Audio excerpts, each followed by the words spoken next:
فرمانے لگے کہ میرے ابا کے قاتلوں کا انجام نہیں دیکھا؟ امام حسین شہید رضی اللہ تعالیٰ عنہ کے قاتلوں کا انجام نہیں دیکھا ابھی؟ باز آ جا۔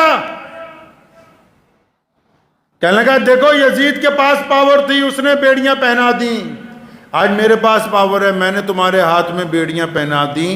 یہ روایت گرچہ ضعیف ہے لیکن بعض روایتیں ایسی ہوتی ہیں کہ جو انسان کا ایمان تازہ کرتی ہیں۔ حضرت لکھا ہے امام زین العابدین رحمۃ اللہ علیہ کے پیروں میں ہاتھوں میں بیڑیاں ڈالی ہوئی تھیں، اور جب بادشاہ نے کہا نا کہ دیکھو ہمارے پاس طاقت ہے، ہم نے تمہارے بیڑیاں پہنا دی ہیں، تو غور سے اس کی طرف دیکھا اور فرمانے لگے اللہ، پھر دوبارہ کہا اللہ، جب تیسری دفعہ کہا اللہ تو ساری بیڑیاں دھاگوں کی طرح ٹوٹ کے پاؤں میں سے، ہاتھوں میں سے، کمر میں سے ٹوٹ کے ساری کی ساری زمین پر گر گئیں، اور فرمایا بن مروان آج سن لے کان کھول کر ایک بات کہ ہمارے پاس طاقت تب بھی تھی، طاقت آج بھی ہے، ہم اللہ کے حکم سے انتظار کرتے ہیں، جب اللہ چاہتا ہے تو ہم اس کی طاقت سے خیبر کا تخت الٹ دیتے ہیں، اگر اللہ نہیں چاہتا تو اپنی شہادتیں میدان کربلا کے اندر دیتے ہیں۔ اس خام خیالی میں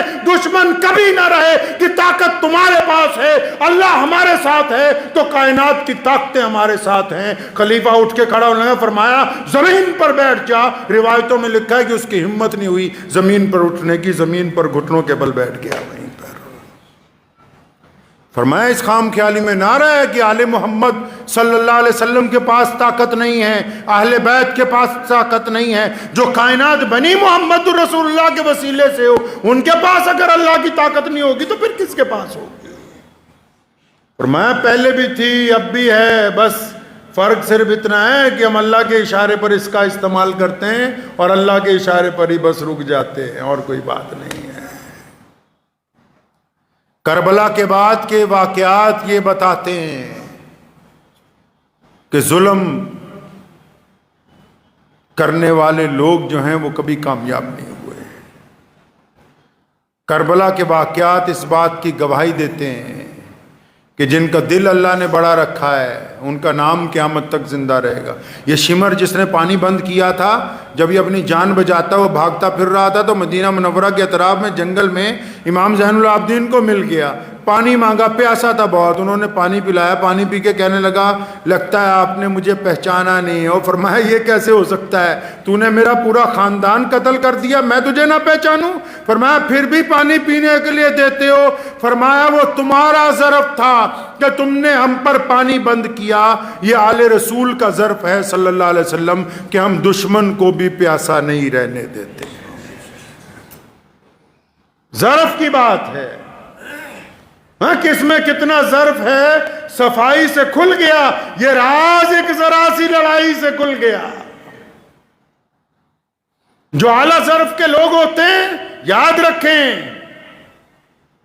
دل کی تختی پہ لکھ کے لے جائیں، جو اعلیٰ ظرف کے لوگ ہوتے ہیں ان کی جب آپس میں بھی بحث ہو جائے، گفتگو کے اندر ان کا مزاج گرم ہو جائے تو وہ گندی باتیں زبان سے نہیں نکالتے، وہ کسی کو گالی نہیں دیتے، کسی پہ اپنا احسان نہیں جتاتے،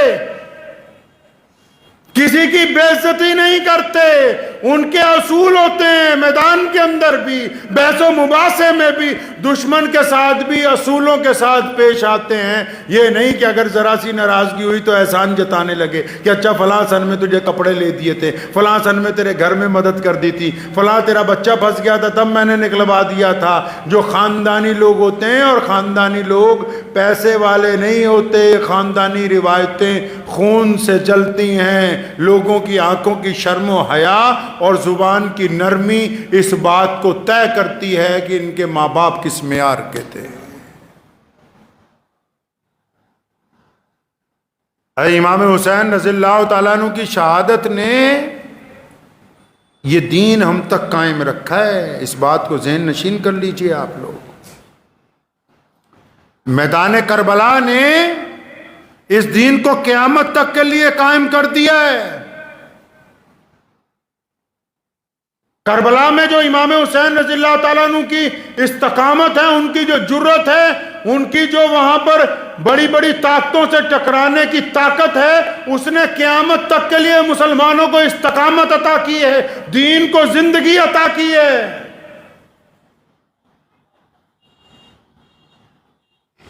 تو اس لیے ہمیشہ یاد رکھیں کہ جو طاقت والے ہوں وہ بھی اس بات کو ذہن نشین کر لیں۔ کئی لوگ پاور میں آتے ہیں، چاہے وہ چھوٹی سی محلے کی پاور ہو، صوبے کی پاور ہو، ضلع کی ہو، پورے ملک کی ہو، پوری دنیا کی ہو، ہمیشہ اس بات کو یاد رکھیں کہ اصل طاقت اس رب کی ہے جس رب نے پوری کائنات کو پیدا کیا۔ رسی رب کے ہاتھ میں ہے، اس نے ڈھیلی چھوڑ رکھی ہے، رسی اس کے ہاتھ میں ڈھیلی چھوڑی ہوئی ہے، اس نے مہلت اس نے عطا کی ہوئی ہے۔ اس لیے اپنے گریبان میں بھی کبھی کبھی جھانک لیا کریں کہ یہ جو رسی ہم پر ڈھیلی چھٹی ہوئی ہے تو اس کا فائدہ اٹھا لیں، اس سے غلط کام نہ کریں، ظلم سے باز آ جائیں۔ ابھی راجستھان کے اندر ایک بچہ ہے، اس نے اسکول میں پانی پی لیا اس مٹکے میں سے جس میں سے ٹیچر پیتا، تو ٹیچر نے اتنا مارا کہ اس بچے کی جان نکل گئی۔ کیوں کہ بس ٹیچر کے ذہن میں ایک بات ہے کہ اس کی ذات، اس کی نسل ویسی نہیں ہے جیسی میری ہے۔ اسلام نے ابتدا سے لے کے آج تک لوگوں کو یہی بات بار بار دہرائی کہ انسانوں کے اندر فرق نہ کرو، یہ خدا کی مخلوق ہے، اللہ کا کنبہ ہے۔ یار تم اور رنگ اور نسل کا اعتبار سے کس طرح لوگوں کے اندر فرق کر سکتے ہو؟ ذہن نشین کریے، دنیا میں جو واقعات ہوتے ہیں یہ سبق کے لیے ہیں۔ اگر ہم کسی چیز کو پڑھ کے دیکھ کے بھی سبق نہیں پکڑتے، اپنی زندگی میں سبق نہیں پکڑتے، اپنے گھر میں اپنے معاشرے میں نہیں سبق نہیں پکڑتے، تو ہم سے بڑا بیوقوف آدمی کون ہوگا بھائی؟ تو اس لیے ہمیشہ یہ جو واقعات ہیں، اسلام کے جتنے اہم دن ہیں، اور بلا شبہ امام حسین رضی اللہ تعالیٰ عنہ کے واقعات ہیں۔ مجھے ایک مولانا صاحب ملے ابھی، تو انہوں نے مجھے ایک بات کہی، مجھے کوئی ویڈیو بھیجی، اس میں لکھا تھا کہ یہ ماتم کرنا جائز نہیں، یہ کرنا جائز نہیں، وہ کرنا جائز نہیں۔ میں نے کہا میں تمہاری بات کو اگر مان بھی لوں تو کم از کم تم یہی بتا دو محرم کے دن ان مسلمانوں کو کہ جائز ہے کیا۔ ساری زندگی بس اب اسی میں لگے رہو گے، فلاں نے یہ غلط کر دیا، یہ بھی بتا دو تم اچھا کیا کر سکتے ہو۔ مسلمانوں کو یہ بھی تو سمجھاؤ کہ اس دن ہوا کیا تھا۔